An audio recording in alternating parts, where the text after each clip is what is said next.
warahmatullahi wabarakatuh. Perkenalkan, nama saya Iza Aisyah Hafifah, NPM 1021984. Saya mahasiswi dari STI STMB Bandung Business School, Prodi Akuntansi. Di sini saya akan sedikit menjelaskan materi tentang Ma'rifatullah dari bab 1 sampai bab 7. Ma'rifatullah berasal dari kata marifat dan Allah. Marifat artinya mengetahui atau mengenal. Jadi, Ma'rifatullah berarti juga mengenal Allah Subhanahu wa Ta'ala. Urgensi Ma'rifatullah. Ma'rifatullah adalah puncak kesadaran yang akan menentukan perjalanan hidup manusia selanjutnya. Dari Ma'rifatullah inilah manusia terdorong untuk mengenali para nabi dan rasul, untuk mempelajari cara terbaik mendekatkan diri kepada Allah. Dan dari Ma'rifatullah inilah manusia akan mengenali kehidupan di luar alam materi, seperti contohnya malaikat, jin, dan ruh. Materi yang kedua yaitu at-thoriq ila ma'rifatullah, atau cara menuju Ma'rifatullah. Yang pertama yaitu melalui ayat-ayat Allah Subhanahu wa Ta'ala. Terdapat pada ayat qauliyah dan ayat kauniyah. Lalu yang kedua melalui metode Islam, dengan nakal dan akal membenarkan dan menghasilkan iman. Lalu yang terakhir melalui metode selain Islam, yaitu dengan dugaan dan hawa nafsu, ragu-ragu berakibat kufur. Lalu materi selanjutnya ada al-mawani min ma'rifatullah, atau penghalang-penghalang mengenal Allah. Hal yang paling menghalangi manusia dalam mengenal Allah yang pertama yaitu maradu syahwat, atau berkaitan dengan penyakit hati.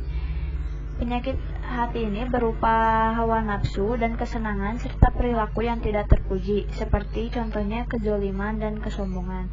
Yang kedua yaitu maradu asyubhat. Berbagai hal yang menimbulkan keraguan lebih banyak berkaitan dengan masalah akal dan logika, contohnya seperti keraguan-raguan dan kelalaian.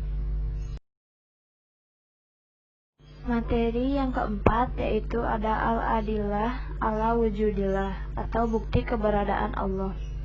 Eksistensi Allah ditunjukkan oleh beberapa dalil, yaitu sebagai berikut. Yang pertama yaitu ada ad-dalilul fitri, atau dalil fitrah. Yang kedua yaitu ad-dalilul hissi, atau dalil yang dapat diindera. Yang ketiga ada ad-dalilul akli, atau dalil yang dapat oleh akal. Lalu yang keempat ada ad-dalilul nakli, atau nas. Dan yang terakhir ada ad-dalilut thoriq, atau dalil sejarah. Tauhidullah, atau mengesahkan Allah. Tauhidullah artinya menjadikan sesuatu satu saja. Mentauhidkan Allah secara umum berarti mengesahkan Allah dalam zat, mentauhidkannya sebagai satu-satunya zat yang berhak dan layak disembah. Rububiyatullah. Tauhid rububiyah adalah mentauhidkan Allah dalam kejadian-kejadian yang hanya bisa dilakukan oleh Allah. Yang kedua yaitu mulkiyatullah. Maknanya yaitu mengesahkan Allah Subhanahu wa Ta'ala sebagai satu-satunya pelindung atau pemimpin atau walian, satu-satunya pembuat hukum atau hakiman, dan pemerintah atau amiran. Lalu yang ketiga ada goyatan, atau yang dituju. Manusia seharusnya menjadikan Allah sebagai tujuan.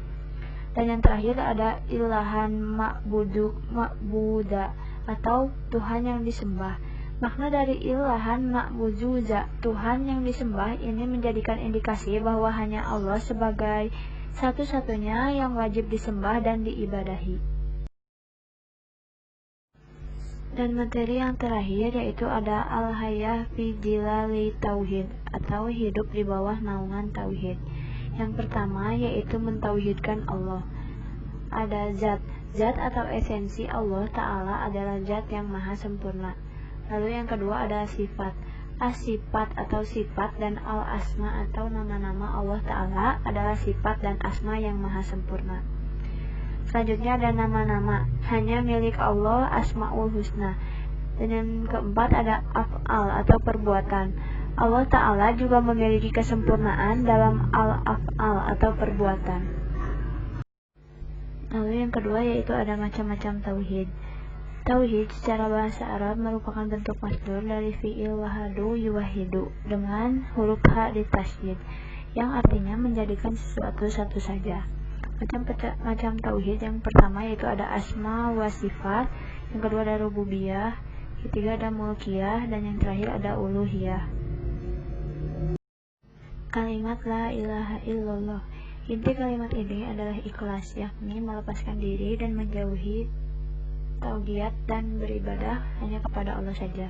Seorang muslim yang hidup di bawah naungan tauhid adalah mereka yang menjadikan Allah sebagai mahbuban atau yang dicintai, roban massudan atau Tuhan yang dituju, lalu sebagai malikan muthaan, raja yang ditaati, dan yang keempat ada ilahan ma'budan, Tuhan yang disembah. Selanjutnya yaitu mencapai kehidupan yang baik. Kehidupan yang baik ini di dunia dan di akhirat, yang mana di dunia mendapatkan kenikmatan dan kebahagiaan, di akhirat mendapatkan surga, ridho Allah, dan melihat Allah. Dengan hidup di bawah naungan tauhid seperti inilah manusia akan terbimbing ke arah hayatun thayyibah atau kehidupan yang lebih baik. Mungkin cukup sekian sedikit materi yang dapat saya sampaikan. Mohon maaf apabila masih terdapat banyak kesalahan.